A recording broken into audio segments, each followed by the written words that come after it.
আসসালামু আলাইকুম ভিউয়ার্স, আশা করি আপনারা সবাই ভালো আছেন। আমিও অনেক ভালো আছি। তো আমি আজকে আপনাদের জন্য আরেকটা নতুন রেসিপি নিয়ে আসলাম, ভর্তার রেসিপি।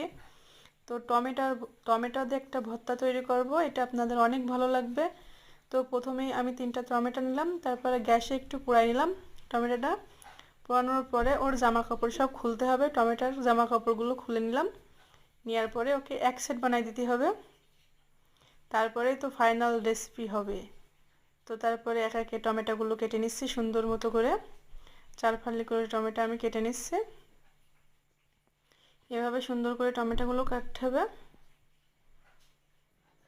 এই টমেটোর ভর্তাগুলো যে এত স্বাদ হয়, আপনারা না খাইলে বুঝতে পারবেন না। তারপরে আমি চুলায় চলে যাব। এবার চুলাইতে একটা কড়া বসিয়ে দিয়ে অল্প একটু তেল দিলাম, যাতে কড়াই টমেটোগুলো দেওয়ার পরে গায়ে না লেগে যায়। আমি সব টমেটোগুলো এর ভিতরে দিয়ে দিচ্ছি একে একে।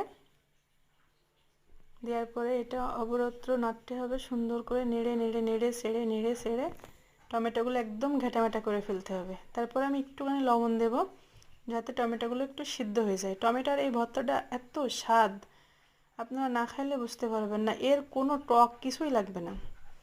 আপনারা হয়তো ভাবছেন যে টমেটো তো টক, এর ভর্তা করলে কেমন লাগবে। তো টক কোথায়, এই যে আমি একটা বড় আস্ত একটা ডিম দিয়ে দিলাম, টমেটোর টক আর কিছুই লাগবে না।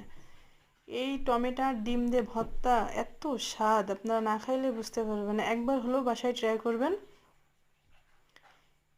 তারপরে আমি সুন্দর করে টমেটো আর ডিম একসাথে এইভাবে নেড়ে ছেড়ে নেড়ে ছেড়ে নেড়ে ছেড়ে নিচ্ছি। আপনি যতক্ষণ পারবেন এটা সুন্দর করে একদম শুকনো শুকনো করে নিতে হবে। টমেটো আর ডিম একদম যাতে শুকনো শুকনো হয়ে যায়।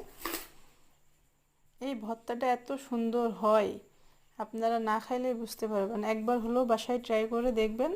এই ভর্তাটা যখন আপনি আপনার মেহমানদের কিংবা আত্মীয় স্বজনের খাওয়াবেন, ফ্যামিলির খাওয়াবেন, তারা সবাই মুগ্ধ হয়ে যাবে যে টমেটো দিয়েও এত সুন্দর একটা ভর্তা তৈরি হয়। তারপরে আমি চুলায় চলে আসলাম।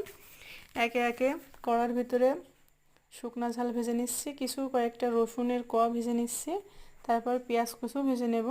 সবগুলো এভাবে একে একে সব ভেজে নিচ্ছে। পেঁয়াজ রসুনগুলো বাদামি কালার হলে তুলে নিচ্ছে।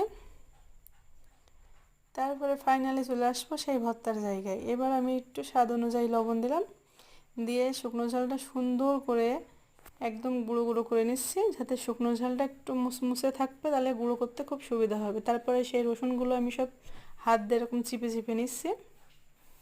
তারপরে সুন্দর করে তেল দিয়ে, সরিষার তেল দিয়ে সুন্দর করে মাখিয়ে নিয়ে ফাইনালি আমার টমেটো আর ডিমের ভর্তা তৈরি হয়ে গেল। কত লোভনীয় দেখেন এই ভর্তাটা।